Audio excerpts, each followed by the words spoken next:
সীমান্তে বিজিবির ধাওয়া, অস্ত্র ও গোলাবারুদ ফেলে পালালো ভারতীয়রা।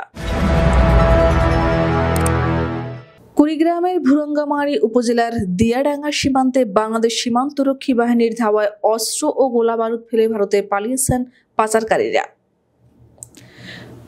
শনিবার বিষয়টি নিশ্চিত করেছেন কুড়িগ্রাম ২২ বিজিবির অধিনায়ক লেফটেন্যান্ট কর্নেল মাহবুবুল হক। এর আগে শুক্রবার রাত ১২টার দিকে উপজেলার পাথরডুবি ইউনিয়নের দিয়াডাঙ্গা বিওপির আওতাধীন পিলার ৯৮৫/৩S এর কাছ থেকে এই অস্ত্র ও গোলাবারুদ উদ্ধার করা হয়। বিজিবি সূত্র জানিয়েছে, শুক্রবার রাতে গোপন সংবাদের ভিত্তিতে কুড়িগ্রাম ২২ বিজিবি ব্যাটালিয়নের অধিনায়ক লেফটেন্যান্ট কর্নেল মোহাম্মদ মাহবুবুল হকের নেতৃত্বে ব্যাটালিয়ন সদর এবং দিয়াডাঙ্গা বিওপির ১৯ সদস্যের বিশেষ টহল দল গোপনে অবস্থান নেয়। এ সময় কিছু ব্যক্তিকে ভারত হতে বাংলাদেশের অভ্যন্তরে আসতে দেখে এবং তাদের আচরণবিধি সন্দেহ হওয়ায় টহল দল তাদের আটকের জন্য ধাওয়া দেয়। এতে মালামাল ফেলে ভারতের অভ্যন্তরে দৌড়ে পালিয়ে যান ওই ব্যক্তিরা। টহল দল উক্ত স্থানে তল্লাশি চালিয়ে ৮,২৬,২০০ টাকা মূল্যের মালিকবিহীন অস্ত্র ও গুলি ও মোটরসাইকেল উদ্ধার করে বিজিবি। জব্দ করা অস্ত্র ও মালামালের মধ্যে রয়েছে ৫টি ভারতীয় গান, একটি পিস্টন অ্যাসেম্বলি, ৩৩,১০০ পিস সীসা গুলি এবং একটি মোটরসাইকেল।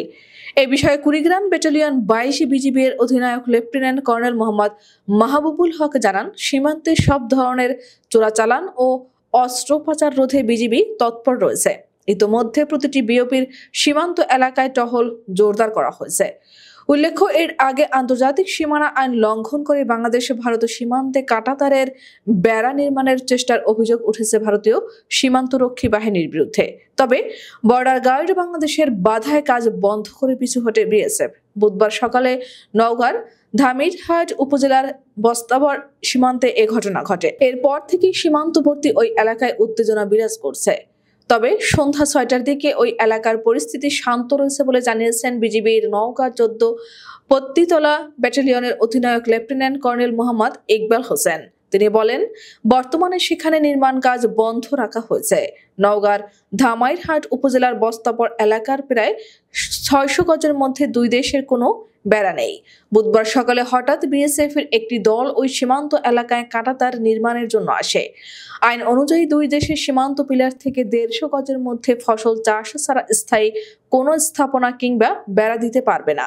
কিন্তু বিএসএফ সদস্যরা আন্তর্জাতিক আইন ভেঙে কাঁটাতার নির্মাণ করতে আসে। জানতে পেরে বিজিবি সদস্যরা তাদের বাধা দেয়। এ সময় কাজ না করে ফিরে যায় বিএসএফ সদস্যরা। লেফটেন্যান্ট কর্নেল মোহাম্মদ ইকবাল হোসেন আরও জানান, বিষয়টি নিয়ে তাৎক্ষণিক মৌখিক প্রতিবাদ জানানো হয়েছে। সীমান্তের এমন পরিস্থিতিতে ওই এলাকায় বিজিবির টহল জোরদার করা হয়েছে।